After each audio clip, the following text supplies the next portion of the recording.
Hey and welcome to this video about the unit testing in TwinCAT. In this video I'll briefly explain why you would want to utilize test-driven development in the PLC software development lifecycle and how you can do it using TcUnit, the TwinCAT unit testing framework.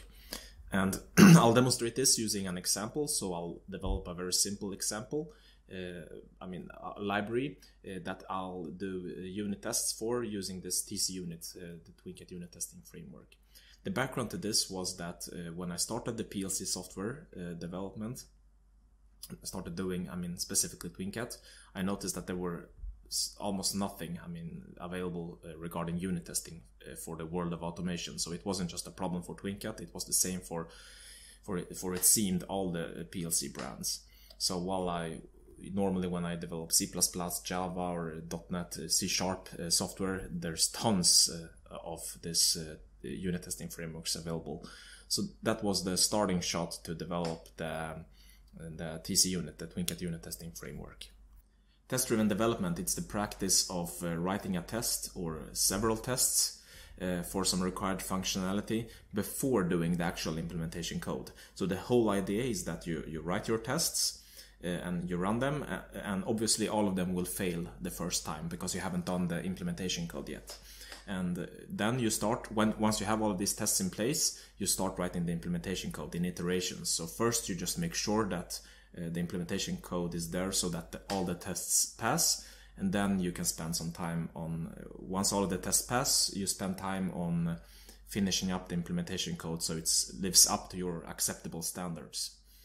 So once you have all of these tests in place and you've written all your code and all the test passes, it's a really nice feeling to see all of the tests being okay, and just passing. And so when you work in a medium or a large project, you'll eventually end up with having hundreds or even possibly thousands of tests for your libraries and your code base. And so it's nice to just be able to see all of that code being tested.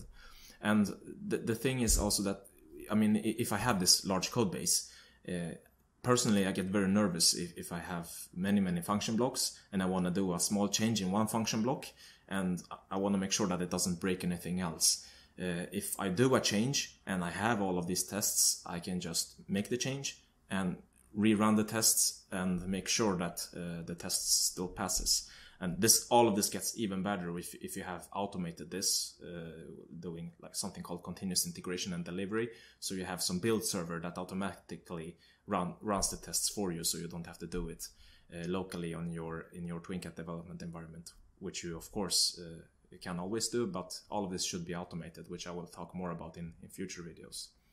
So the complaint I usually get about this test-driven development and the writing unit tests for TwinCAT is like, yeah, but now I don't only need to write the implementation code, but now I also need to spend time writing unit tests. So yes, but the thing is, at some point or another, you will have to test your software. So if you don't write the unit tests, you will eventually anyway have to test it on the actual machine, for instance. And the nice thing with unit testing is that you can do a much broader range of tests for the specific function blocks. You can test the most extreme values. It's just your fantasy setting the limits of what tests that you can do. Secondly, the thing with test-driven development is usually what takes time. It's the startup time. Getting into the thinking about test-driven development. Once you've done this for some while, it just feels natural. So I would say, yes, writing tests costs time, but the overall development takes less time. Why test-driven development? What are the advantages of writing software using TDD? So when doing software development, what usually happens when the code base grows is that it gets harder and harder to change the code base, and the developer can get scared that some existing functionality might get broken if the software is changed. One of the properties that these tests have is that you suddenly have a regression test suite of your code. If you for some reason find it necessary to do any changes to the software, for example by refactoring it, or if you simply want to add functionality, you have all the tests which you can easily rerun. And basically this increases the programmer's confidence in making larger architectural changes when adding new functionality. Once you've written tests for a time, it gets natural to test small sets of functionality at a time, and thus your function blocks usually end up quite small. Test-driven development leads to a more modularized, extensible and flexible code. You don't end up with these huge function blocks that have many responsibilities, but rather small function blocks that only have one single responsibility. When defining the tests, you'll automatically define what the function blocks under the test should provide, and thus you'll end up with clear defined interfaces for the function blocks. And the unit test, they shouldn't just be software for validating the application, but can equally be seen as a sort of a help for designing the software. As you're writing the test cases, you get better and better test code coverage, and thus fewer bugs. As your test cases are written, you come up with scenarios and run your code that you normally wouldn't run under normal test circumstances. So this means that you can come up with basically any test case that your fantasy can come up with. You can test all the different extreme test cases. Any developer that's going to look at your code will get documentation of what the code is supposed to do, just looking at the test cases. Because the test cases, they dictate what outputs every function block should provide, given a set of inputs. With this information, any developer that looks at the test cases gets a better understanding of what the function blocks are supposed to do. So basically the test cases become examples of what the code should do.